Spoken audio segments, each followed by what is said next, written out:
조갑제 TV 시청자 여러분 안녕하십니까. 2022년 11월 3일 오전 11시 15분입니다. 북한이 오늘 오전 7시 40분쯤 평양 순안 부근에서 동해상으로 장거리 탄도미사일로 추정되는 한 발과 8시 39분 평안남도 개천 부근에서 동해상으로 단거리 탄도미사일로 추정되는 2발, 합쳐서 3발을 포착을 했다고 합참이 발표를 했는데, 장거리 탄도미사일로 추정되는 이 한 발은 중간에 폭파했든지 하여튼 계획됐던 탄착점까지 날아가지 않은 것으로 확인이 되었습니다. 실패했다는 이야기가 되겠습니다. 이런 사실은 일본이 먼저 발표를 했는데, 일본 방위성은 북한 미사일이 일본 열도를 넘지 않고 동해상공에서 소실된 것으로 확인했다. 원인에 대해서는 현재 분석 중이라고 했습니다. 일본 방위성은 장거리 탄도미사일이 일본 열도를 지나서 태평양 쪽으로 날아갈 것이라고 생각해서 비상을 걸고 일종의 대피 명령을 내리기도 했습니다만은 나중에 보니까 일본 열도를 지나지 않았다는 거죠. 그러면 동해상에서 소실됐다고 했으니까 공중 분해됐다는 뜻으로 보입니다. 북한이 발사한 탄도미사일은 고도 2000km, 사거리 750km였다고 하는데, ICBM의 경우, 즉 장거리 탄도미사일의 경우 고각으로 발사할 때는 가장 높아지는 고도가 6000km나 나오게 되어 있는데, 거기에 도달하지 못하고 중간에 막 공중 폭발했다, 이런 이야기입니다. 그런데 이 이야기가 일본 방위성에서 먼저 나왔습니다. 북한의 탄도미사일 발사에 대한 정보는 항상 일본이 먼저 나옵니다. 일본이 앞섭니다. 그만큼 이 추적 시스템이 일본이 우수하다는 뜻으로 봐야 되는 것 아니냐 하는 생각이 들 때고 있습니다. 그러니까 한미일 군사협력이 중요하다는 거죠.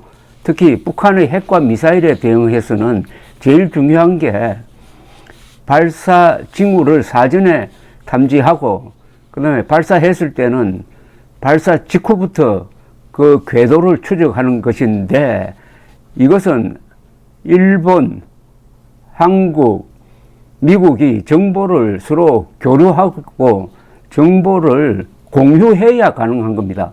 이걸 못하게 하겠다는 게 바로 이재명의 그 악질적인 한미일 연합훈련 비판입니다.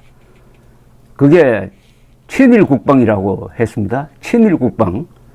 우리가 핵폭탄 맞지 않고 살아남으려고 하는 몸부림을 친일 행위로 규정한 이 이재명이 며칠 전에는 주한 미국 대사를 만나가지고 전술핵 재배치는 무책임한 것이고 일고의 가치도 없다고 조롱해 마지 않았습니다. 이자의 머리에 완전히 김정은이 들어가 있다는 것을. 그런데 이렇게 미사일을 발사하면은 그 돈은 어디서 나오느냐? 그 답 하나가 나왔는데, 어제 백악관에서 이런 이야기를 했습니다. 북한이 우크라이나에서 고전하고 있는 러시아에 대포와 포탄을 파는 것이 확인되었다는 겁니다.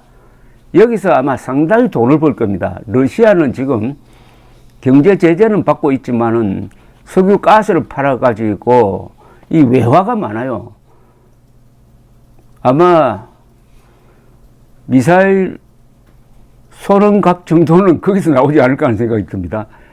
누가 이 미국 전문가가 계산을 했는데, 어제 이 쏜 미사일 값이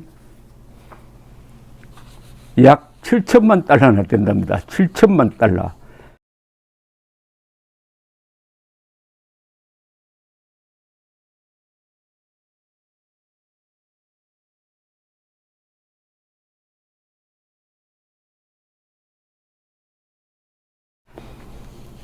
한 발에 200만 내지 300만 달러 나가는 탄도미사일 25발을 쐈으니까 그 비용이 5천만 달러에서 7,500만 달러나 된다.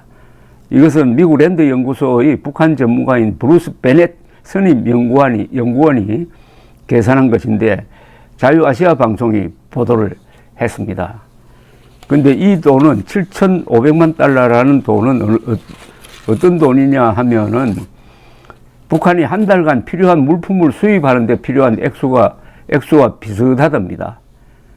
북한이 8월 중국에서 수입한 물품 규모가 7,154만 달러라는 겁니다. 그러니까 어떻게 보면 한 달 먹고 살 수 있는 걸 그냥 종족으로 날려버렸다는 것인데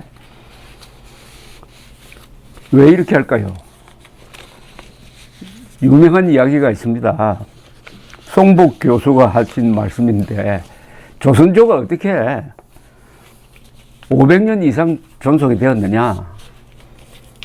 마지막에 아주 비참하게 일본 식민지가 되는 모습을 보면은 빨리 망했어야 되는데 왜 이렇게 오래 계속되었느냐. 송복 교수의 설명은 간단했습니다. 가난했기 때문이다. 가난하면은 그 정권이 오래 간다는 겁니다.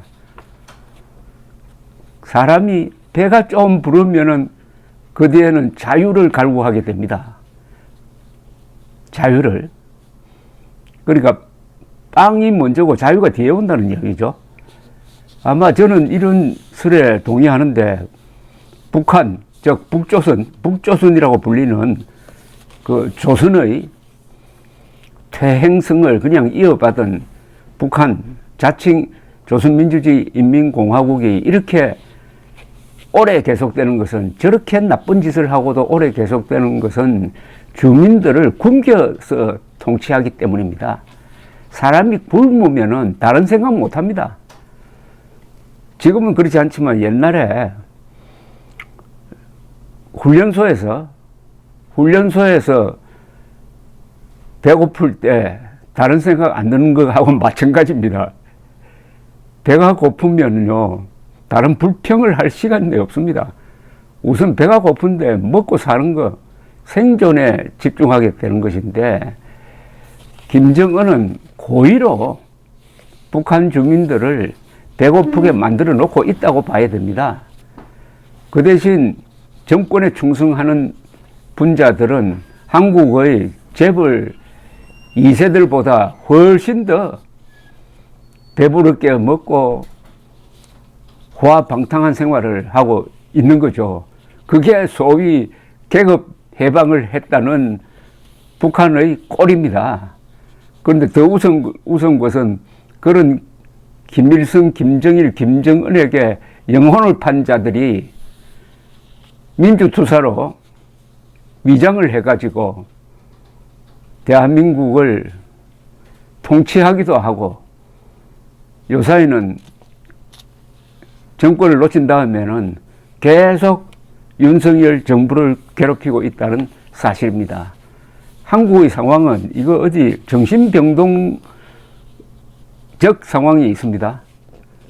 이것은 그리스 비극의 그 수준에도 달하지 못하는 아주 이상한 희극적인 비극이 지금 남한이나 북한에서 같이 벌어지고 있습니다.